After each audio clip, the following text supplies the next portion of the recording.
Yo, what's up? It's your boy Rick Rock, aka the Northern Cali King of Slaps, aka Senior L Blaps Bastardly, aka Rick Rock Beats, and you're chilling with Thizzler. Subscribe below.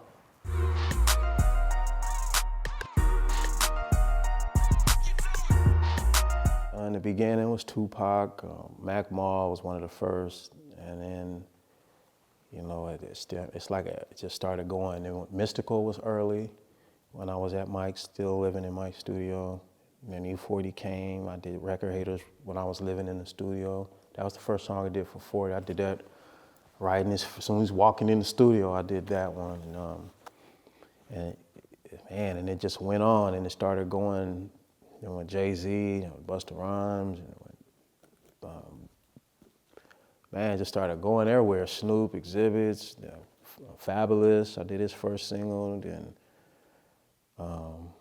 Wu-Tang, and all the Bay, Keep the Sneaks, and the 40s, and the Federations, and man, it just, you know, it just didn't stop, bro. It was just like, it was crazy. You just keep going. A whole bunch of soundtracks, New Kids on the Block, you know, all kinds of weird, you know, stuff was just popping up, man. And, you know, so it's just how it happens.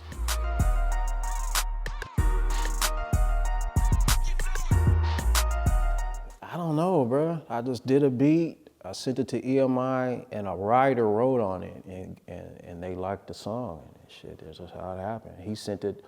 I don't know if the writer was working with them already, but I said he grabbed the beat and he penned some cool shit. I actually like his better than theirs. You know what I'm saying? The original version before they sang it.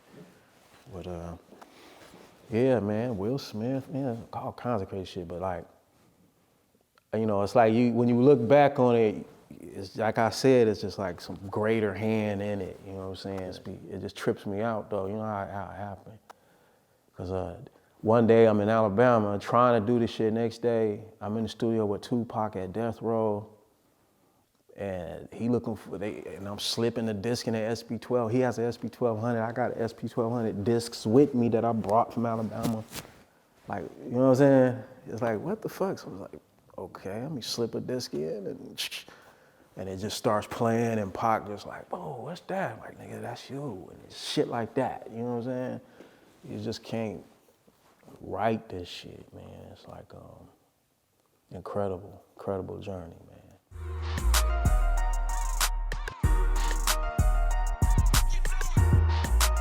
Yeah, intense, crazy. I was there when he recorded Hit 'Em Up. You know, all the energy behind Hit 'Em Up when they were just Gunna recorded them talking and shit.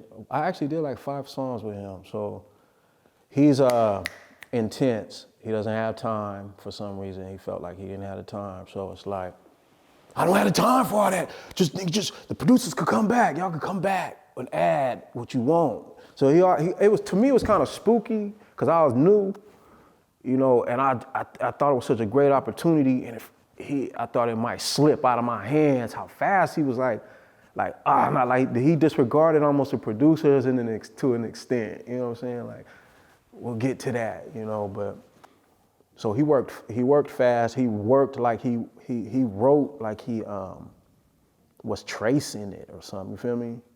That was the weirdest shit about him. Like he just wrote like he was tracing it. Like it was, you know, just fast. Like, how do you write your thoughts that fast? Like you're tracing it, it's like, and then he go in the booth, lay it down, come out, and just be waiting on motherfuckers. If you take too long, then he'll be trying to cut people off the song and shit. I've seen that a couple times.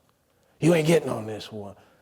Shit like that, but it was just intense, you know, because I didn't work a lot with him, only a few times, only in a few moments, you know what I'm saying? So it was just intense because you didn't want to lose the opportunity, and he was just on such a level.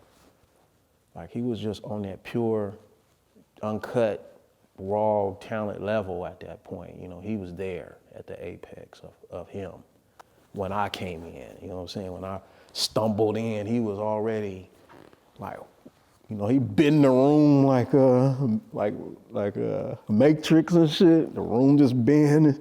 He was already doing that. You know, he was there, and I was just beginning. So yeah, that was it.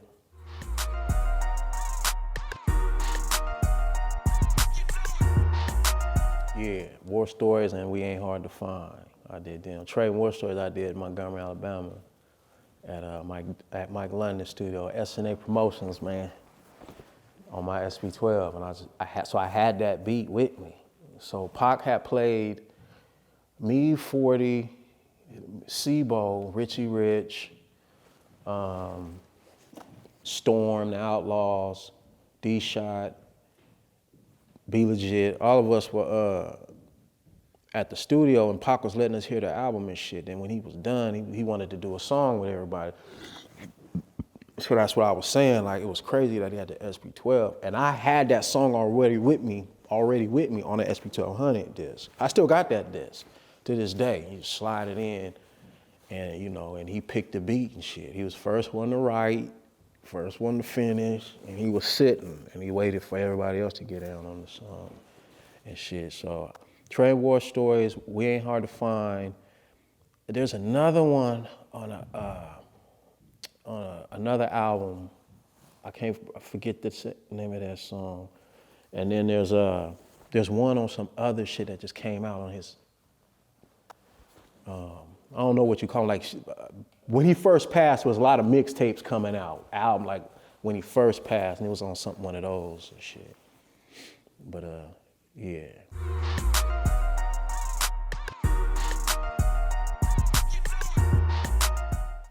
That's big bro, we do, we like brothers, man, so it's like that. We did about 77, 80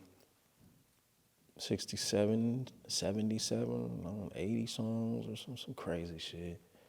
So it's just kind of like, in the beginning it was like a lot of challenging because he was really a motivation, like, do something original. Nah, nigga, you did that last time, nigga, okay. He was like really pushy, like trying to motivation, like, and then I'll be like, oh, nigga, you saying the same shit you said, like, it will be like, and so it was like that. And then it just started, it was just one of those things that was just like fish in water, man, you know what I'm saying? It just happened, bro. It's unexplainable, And I knew him from the Yay area back when in the dope game and shit, you know what I'm saying? When I was a youngster, he was older than me. I was 14, 15, and he was, in the Vallejo doing his thing, him and D-Shot. I thought they was twins back then. They looked at like twins. I used to call them the twin. But, so it's just weird. It's crazy because before I came back to California, I was in my baby mama's car at her house, and I was dropping her off, listening on the radio, and they played I Got 5 on it, the remix. And 40 was on there and shit. And I was like, damn. It was like, the shit was just gas or whatever. And I know that nigga. Like, I know that dude, man. Like, they really doing this shit. You know what I'm saying? It was like crazy to me. And it wasn't that far after that I left and was out there. I came to Alameda where they recorded 5 on it at Mike Denton's to do the Conscious Daughter song. And so I started messing with Mike Denton. He mixed mostly all of those records with 40. I don't know, man, it's a long journey, bro. I just never thought I would be, it's just crazy. Like, I didn't know I would ever work with dude, and then it's like 70, 80 songs later, you know what I mean? It's surreal sometimes. So, I don't know, that relationship is just what it is, man. It's, we put down some history. We still getting down, but, those days when we were really just synced in was like cold. We were just locked in, like, yeah, it was just one of those things. Mm-hmm.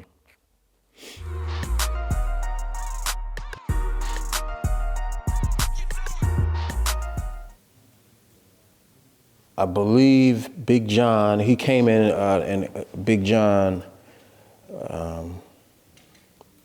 who's over Sony ATV now, like he's the guy over everything now. He was over at EMI at the time, but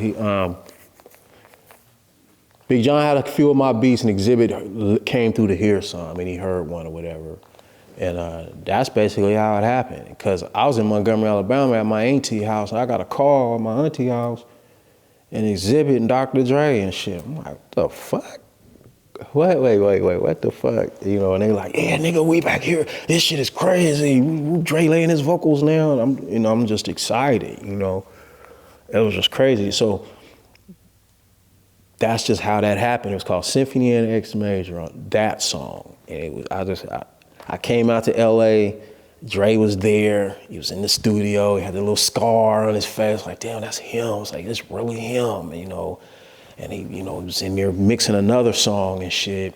And then he brought my song up, you know, because they had SSL board, and they had the 2-inch reels. They didn't have Pro Tools or none of that shit. You know what I'm saying? No, none of that, you know. So he brought my shit up, and he was, you know, he was playing it.